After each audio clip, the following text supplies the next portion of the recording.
আজকে আসছিলাম ঠাকুরগাঁও বিএইচসিতে, আমার বাসা থেকে খুব কাছে, কাঞ্চনজঙ্ঘা দেখার জন্য।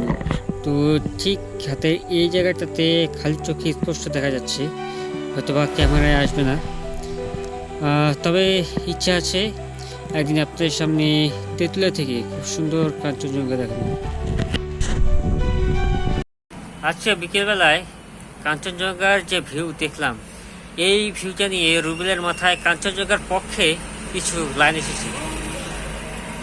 তো এই পরিস্থিতিতে কাঞ্চনজঙ্ঘা হয়তো আমাদেরকে উপহাস করে বলছে যে আমি তোমাদের চোখে ধরা দিব ঠিকই, কিন্তু তোমরা তা দেখিতে পাইবে না।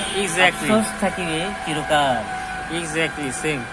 মানে আমরা বুক ভরে আশা নিয়ে সারা রাত জেগে যতবারই কাঞ্চনজঙ্ঘা দেখাবে, তেঁতুলিয়া গিয়েছিলাম, একটা বারও দেখা পাইনি। দিনের বেলায় স্বাভাবিক ভিউটা দেখেছি, কিন্তু সকালে যেটা বদলে যাওয়া রূপ, সেই সূর্যের আলো যখন এক সাইড থেকে পড়ে, তার বিভিন্ন রকমের মানে প্রায় ঘন্টাখান্তির মতো সেটা কিন্তু কালার চেঞ্জ হতে থাকে। আর দূর থেকে কিছু যদি দেখতে কিন্তু অনেক ভালো লাগে। যেমন এই কাঞ্চনজঙ্ঘার ট্রেলটাই আমাদের তেঁতুলিয়া থেকে খুব ভালো দেখা যায়, যখন সূর্যের আলোটা পরে দেখতে কিন্তু অসাধারণ দেখায়। তবে ইচ্ছে তো হয় যে প্রতিদিন যাই, প্রতিদিন যাওয়ার মতো তো সুযোগ হয়ে ওঠে না। তো আমাদের সাথে থাকবেন, আমাদের পেজটা অথবা চ্যানেল টুইস অ্যাট্রাকশন, এটা লাইক, শেয়ার, সাবস্ক্রাইব করে দেবেন, আমাদের পাশে থাকবেন।